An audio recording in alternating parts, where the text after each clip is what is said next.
YouTube ಪ್ರೇಕ್ಷಕ ಮಹಾಶಯರಿಗೆಲ್ಲರಿಗೂ ನನ್ನ ವಂದನೆಗಳು. ನನ್ನ ಹೆಸರು ಬಂದು ಡಿ ಜಿ ರವಿಕುಮಾರ್ ಅಂತೇಳಿ. ನಾನು ಗುರು ಪರಂಪರೆಯಿಂದ ವಿದ್ಯೆ ಕಲಿತು ವೈದ್ಯ ಮಾಡ್ತಾ ಬರ್ತಾಯಿದ್ದೀನಿ.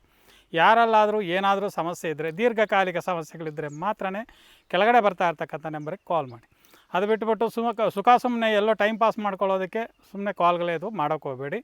ಕಾರಣ ಏನು ಅಂದರೆ, ನಮ್ಮ ಕೆಲಸಗಳಲ್ಲಿ ನಾವು ಇರ್ತೀವಿ, ನಮ್ಮ ಕೆಲಸಗಳು ನೀವು ದಯವಿಟ್ಟು ಡಿಸ್ಟರ್ಬ್ ಮಾಡಬಾರ್ದು.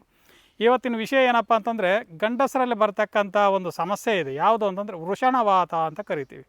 ವೃಷಣ ಅಂತಂದರೆ ನಮ್ಮ ಬೀಜಗಳು, ಮರ್ಮಾಂಗದ ಕೆಳಗಡೆ ಇರ್ತಕ್ಕಂಥ 2 ಬೀಜಗಳು ಒತ್ತಡದಿಂದ ಬಹಳಷ್ಟು ಜನಗಳು ನೋವು ತಿಂತಾ ಇರ್ತಾರೆ. ಕೆಲವರಂತೂ ಡಾಕ್ಟ್ರ್ ಹತ್ರ ಹೇಳ್ಕೊಳ್ಳೋದಕ್ಕೆ ಹಿಂಜರಿಕೆ ಆಗ್ತಾರೆ, ನಾಚಿಕೆ ಪಡ್ತಿರ್ತಾರೆ. ಯಾವ ರೀತಿಯಪ್ಪ ಹೇಳ್ಕೊಳ್ಳೋದು, ಹೇಳ್ಕೊಂಡ್ರೆ ಒಂಥರ ಮುಜುಗರ ಆಗುತ್ತೆ ಅನ್ನೋದು ಪೊಸಿಷನಲ್ಲಿ ಇರ್ತಾರೆ. ಅಂಥವರು ಯಾರಾದರೂ ಇದ್ದರೆ ನಿಮ್ಮ ಸುತ್ತಮುತ್ತ ಇರ್ತಕ್ಕಂಥ ಗಿಡಮೂಲಿಕೆಗಳನ್ನ ನಾನು ತೋರಿಸ್ತೀನಿ. ಆ ಗಿಡಮೂಲಿಕೆಗಳು ನಿಮ್ಮಲ್ಲಿ ಸಿಕ್ಕಿದ್ರೆ ನಿಮಗೆ ನೀವಾಗಿ ಮಾಡ್ಕೊಳ್ತಕ್ಕಂಥ ರೆಮಿಡೀಸ್ನ ನಾನು ತಿಳಿಸ್ಕೊಡ್ತೀನಿ.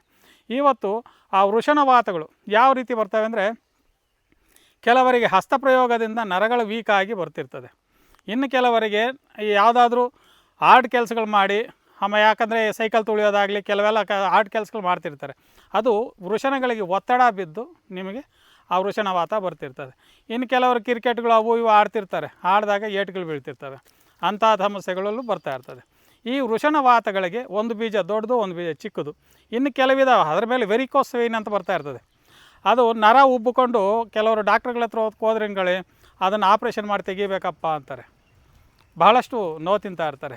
ಆ ವೃಷಣವಾತಕ್ಕೂ ಮತ್ತು ಆ ವೆರಿಕೋಸ್ ವೈನ್, ವೃಷಣ ಮೇಲಿರ್ತಕ್ಕಂಥ ನರಗಳ ಊತಕ್ಕೂ ಇವತ್ತು ನಾನೊಂದು ರೆಮಿಡಿ ತೋರಿಸ್ಕೊಡ್ತೀನಿ. ದೀರ್ಘಕಾಲಿಕವಾಗಿದ್ದರೆ ಕೆಳಗಡೆ ಬರ್ತಾ ಇರ್ತಕ್ಕಂಥ ನಂಬರ್ಗೆ ಕಾಲ್ ಮಾಡಿ.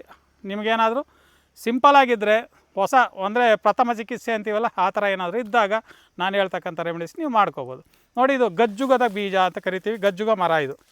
ನೋಡಿ, ಇದು ಎಲ್ಲಿ ಹಿಡ್ಕೊಂಡ್ರೂ ಮುಳ್ಳೇ ಇರುತ್ತೆ. ಇದಕ್ಕೆ ಪೂರ್ತಿ ಕಾಂಡ ಗೀಂಡ ಎಲ್ಲ ಕಡೆ ಮುಳ್ಳಿರುತ್ತೆ. ನೋಡಿ, ಇದು ಬೀಜದ ಒಂದು ಕವಚ. ಇದು ಕಾಯಿ ಬಂದು ನೋಡಿ ಈ ಥರ ಮುಳ್ಳಿರುತ್ತೆ. ಇದರಲ್ಲೂ ಮುಳ್ಳು, ಮುಟ್ಟೋಕ್ಕಾಗಲ್ಲ. ಆ ಮುಳ್ಳಲ್ಲಿ ಈ ಥರ ಬೀಜ ಬರುತ್ತೆ. ಈ ಬೀಜಗಳನ್ನು ಒಡೆದ್ರೆ ಒಳಗಡೆ ಬೀಜ ಪಪ್ಪು ಥರ ಬರುತ್ತೆ. ಈ ಪಪ್ಪನ್ನ ಶೇಖರಣೆ ಮಾಡ್ಕೋಬೇಕು. ಮಾಡ್ಕೊಂಡಾದ್ಮೇಲೆ ನಾವೇನಪ್ಪ ಮಾಡಬೇಕು ಅಂತಂದರೆ,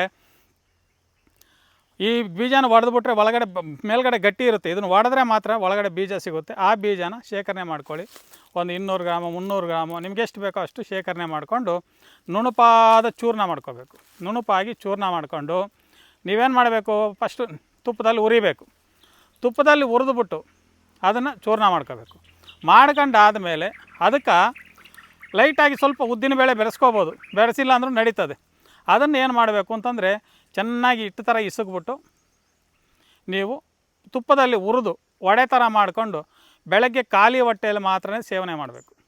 ಸೇವನೆ ಮಾಡಿದ್ರೆ ಆ ಉರಿ ಊತ ಆಗಲಿ ಅಥವಾ ನರಗಳ ವೆರಿಕೋಸ್ ವೈನ್ ಆಗಲಿ, ವೃಷಣ ವಾತ ಆಗಲಿ, ವೃಷಣದಲ್ಲಿ ನೀರು ತುಂಬಿರುತ್ತೆ ಈ ಕಡೆಗೆ ಆ ಕಡೆಗೆ, ಎರಡೂ ಕಡೆ ಕೆಲವರಿಗೆ, ಅಥವಾ ಒಬ್ಬೊಬ್ರಿಗೆ ಒಂದೊಂದು ಕಡೆ ಆ ಸಮಸ್ಯೆಗಳಿರ್ತವೆ. ಅದಾಗಲಿ ಇದು ಕಡಿಮೆ ಆಗ್ತಾ ಬರ್ತದೆ.